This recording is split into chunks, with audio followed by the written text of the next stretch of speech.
नमस्कार खबर ओडिया को आपण मानक बहुत बहुत स्वागत। कहीं कार्तिक मास को धर्म मास बोली कह जानतु यह पछरे थिबा रहस्य। सनातन धर्म रे जदि कौनसी मास को संपूर्ण भाव में शुभ बोली ग्रहण करा जाए ताहेले पवित्र कार्तिक मास। साधारणतः यह अक्टोबर रु नवेम्बर भितर पड़ी थाए। आम हिंदू पंजिका अनुसार कार्तिक मास को धर्म मास बोली मध्य कह जाए। कृत्तिका नक्षत्र युक्त पूर्णिमा पड़ुथिबा चंद्रमास को कार्तिक मास कह जाए। एहार पूर्ववर्ती मास आश्विन एवं परवर्ती मास मार्गशीर मास। एही मासटी शरद पूर्णिमा आरंभ करी कार्तिक पूर्णिमा पर्यंत चली थाए। कार्तिक मासरे दीपदान करिबा एवं गंगारे स्नान करिबा को बेस खास महत्व दिया जाए। यह करिबा द्वारा सब पाप नष्ट होइथाए बोली विश्वास करा जाए। नारदीय पुराण मते मास मध्य कार्तिक मास हेउची श्रेष्ठ मास। एहार धर्म मास होइथिबारु एही मासटी को निष्ठा सहकारे पालन करा जाए। विश्वजननी करुणमयी माँ दुर्गा शारदीय वंदना परे परे चंद्र एवं माँ काली आराधना अत्यंत आडंबर सहकारे समाहित हुए। एही बासुर देव सेनापति चिरकुमार कार्तिकेय आराधना मध्य एही मासरे अत्यंत उत्साहर सहित संपादित हुए। ओडिशार पुरपल्ली एही मासरे अनेक महत्वपूर्ण पर्वपर्वाणी पड़िबा सहित सारा मास धरी विभिन्न धर्म अनुष्ठान करा जाय थाए। सूर्य जेतेबेले तांकर दक्षिणायन आरंभ करती और तुला राशि को प्रवेश करती कार्तिक मास आरंभ हुए। एही मास एभली पवित्र जे ए मासरे जे कौनसी दिन रे धार्मिक कार्यानुष्ठान आदि आरंभ करा जाय पारे। प्रबाद अछि एही मासरे जे कौनसी धार्मिक अनुष्ठान कले ताहा धार्मिक क्षेत्र को तीर्थ जीवार पुण्य फल प्रदान करिथाए।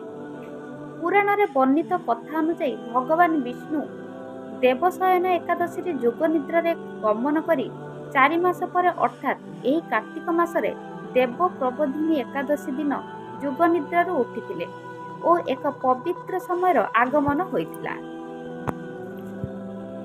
कार्तिक मासरे वयस्क तथा धर्मप्राण आबाल वृद्ध वनिता प्रत्येह प्रातः काल स्नान समापन पूर्वक देव दर्शन एवं नगर संकीर्तन रे आत्मविभोर होई उठंती। कार्तिक मासर शेष 5 दिन पंचपर्व बा महापंचक नाम परिचित। एही 5 दिन प्रत्येक हिंदू आमिष परिहार पूर्वक श्रद्धा भावना तथा धर्मीय मनोभाव देवता को पूजा करिथांती। कुहाଯାଏ ଯେ ଏହି 5 ଦିନ ଯାକ ବଗ ମଧ୍ୟ ଆମିଷ ସ୍ପର୍ଶ କରେ ନାହିଁ। ସେ ଯାହା ହେଉନା କାହିଁକି ଏହି ମାସର ଶୁକ୍ଳପକ୍ଷ ଏକାଦଶୀ ବା ବଡ଼ ଏକାଦଶୀ ଠାରୁ ପୂର୍ଣ୍ଣମୀ 5 ଦିନ ପର୍ଯ୍ୟନ୍ତ ମହାପଞ୍ଚକ ହିନ୍ଦୁମାନଙ୍କ ପାଇଁ ଧର୍ମଗତ ଦୃଷ୍ଟିକୋଣରୁ ଅତ୍ୟନ୍ତ ଗୁରୁତ୍ୱପୂର୍ଣ୍ଣ। ବିଧବାମାନଙ୍କ ପକ୍ଷରେ ଏହି ମାସଟି ତ ଅତ୍ୟନ୍ତ ଗୁରୁତ୍ୱପୂର୍ଣ୍ଣ।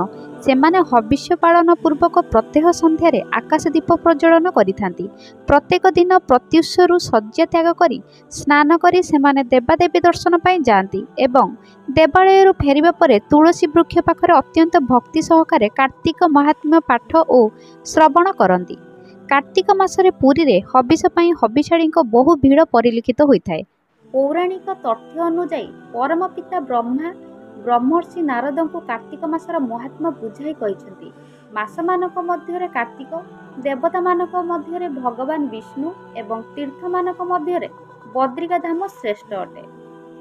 ନା କାର୍ତ୍ତିକ ସମୋ ମାସ ନ କୃତେନ ସମଂ ଯୁଗମ୍ବ ନ ବେଦ ସଦୃଶଂ ଶାସ୍ତ୍ରଂ ନ ତୀର୍ଥ ଗଙ୍ଗୟା ସମମ୍। ଅର୍ଥାତ୍ କାର୍ତ୍ତିକ ପରି ମାସ ନାହିଁ, ସତ୍ୟଯୁଗ ପରି ଯୁଗ ନାହିଁ, ବେଦ ସଦୃଶ ଶାସ୍ତ୍ର ନାହିଁ ଏବଂ ଗଙ୍ଗା ପରି ତୀର୍ଥ ନାହିଁ। କାର୍ତ୍ତିକ ମାସ ଭଗବାନ ବିଷ୍ଣୁଙ୍କର ଅତି ପ୍ରିୟ ମାସ। ତନ୍ମଧ୍ୟରୁ ଶେଷ 5 ଦିନ ଅର୍ଥାତ୍ କାର୍ତ୍ତିକ ଶୁକ୍ଳ ଏକାଦଶୀ ଠାରୁ ପଞ୍ଚମୀ ପର୍ଯ୍ୟନ୍ତ ଅତ୍ୟନ୍ତ ପବିତ୍ର। ଏହି 5 ଦିନକୁ ଭୀଷ୍ମ ପଞ୍ଚୁକ, ବକ ପଞ୍ଚୁକ, ମହାପଞ୍ଚୁକ ଇତ୍ୟାଦି କୁହାଯାଏ। ଆକାଶ ଦୀପ ପ୍ରତିଷ୍ଠା ପବିତ୍ର କାର୍ତ୍ତିକ କୃତ୍ୟର ଆଉ ଏକ ମହତ୍ୱପୂର୍ଣ୍ଣ ଅବଦାନ। କାର୍ତ୍ତିକ ମାସ ଆକାଶ ଦୀପ ପ୍ରତିଷ୍ଠା ପବିତ୍ର କାର୍ତ୍ତିକ କୃତ୍ୟର ଆଉ ଏକ ମହତ୍ୱପୂର୍ଣ୍ଣ ଅବଦାନ। କାର୍ତ୍ତିକ ମାସ ବେଳକୁ ପିତୃପକ୍ଷ ଆରମ୍ଭ ହୋଇଯାଇଥାଏ। ପିତୃଗଣଙ୍କୁ ପଥ ପ୍ରଦର୍ଶନ ଏବଂ ସେମାନଙ୍କ ଅନ୍ଧକାରଚ୍ଛନ୍ନ ଦୁର୍ଗମ ପଥକୁ ଆଲୋକିତ କରିବା ସକାଶେ ଉଚ୍ଚ ସ୍ଥାନରେ ଏହି ପ୍ରଦୀପ ପ୍ରଜ୍ୱଳନ ବିଧି ପ୍ରଚଳିତ। ତେଣୁ ପ୍ରାୟତଃ ପ୍ରତ୍ୟେକ ଗ୍ରାମରେ ମନ୍ଦିରରେ ଏକ ଉଚ୍ଚ ବାଉଁଶରେ ପ୍ରତି ସନ୍ଧ୍ୟାରେ ଆକାଶ ଦୀପ ରଖାଯାଇଥାଏ। କାର୍ତ୍ତିକ ପୂର୍ଣ୍ଣିମା ଅବକାଶରେ କଦଳୀ ପଟୁଆ ନିର୍ମିତ ଡଙ୍ଗା ଭସାଇବାର ବିଧି ପ୍ରଚଳିତ ରହିଅଛି। ହିନ୍ଦୁ ଧର୍ମରେ ସେଦିନ ପ୍ରତ୍ୟୁଷରୁ ଆବାଳ ବୃଦ୍ଧା ବନିତା ନଦୀ ବା ପୁଷ୍କରିଣୀରେ ବୁଡ଼ ପକାଇ କଦଳୀ ବାହୁଙ୍ଗା ବା ସୋଲ ତିଆରି ଡଙ୍ଗାରେ ଦୀପ ଜାଳି ଏବଂ ସେଥିରେ ପାନଗୁଆ ଥୋଇ ଭସାଇ ଦିଅନ୍ତି। ଏହି ସମୟରେ ସମସ୍ତେ ଉତ୍ଫୁଲ୍ଲିତ ଚିତ୍ତରେ ଗାନ କରନ୍ତି। ଆ କା ମା ବଇ ପାନ ଗୁଆ ଥୋଇ, ପାନ ଗୁଆ ତୋର ମାସକ ଧର୍ମ ମୋହର। ଏହି ଅବସରରେ ପ୍ରତ୍ୟେକ ପୁଣ୍ୟ ଅର୍ଜନ ସକାଶେ ମନାସ କରିଥାନ୍ତି। ବିଶ୍ୱାସ ରହିଛି ଯେ ଏହି ଦିନ ପ୍ରତ୍ୟୁଷରୁ ସ୍ନାନ ପୂର୍ବକ ଦେବ ଦର୍ଶନ କଲେ ସମସ୍ତ ପ୍ରକାର ପାପ ନାଶ ହୋଇଥାଏ। ଆଷାଢ଼, କାର୍ତ୍ତିକ, ମାଘ ଓ ବୈଶାଖ ଏହି 4 ମାସ ହେଉଛି ସୂର୍ଯ୍ୟଙ୍କର ଅୟନାନ୍ତ କାଳ।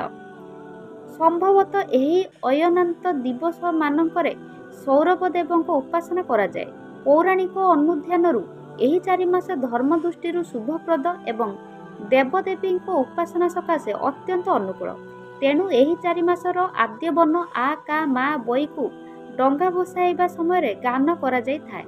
କୁହାଯାଏ କାର୍ତ୍ତିକ ମାସ ସମୟରେ ପ୍ରତ୍ୟେକ ଗୀତାର ଗୋଟିଏ ଶୁକ୍ଳ ପାଠ କରି ମଧ୍ୟ ମନୁଷ୍ୟ ଜୀବନ୍ମୁକ୍ତ ହୋଇପାରିବ ବୋଲି ବିଶ୍ୱାସ ରହିଅଛି।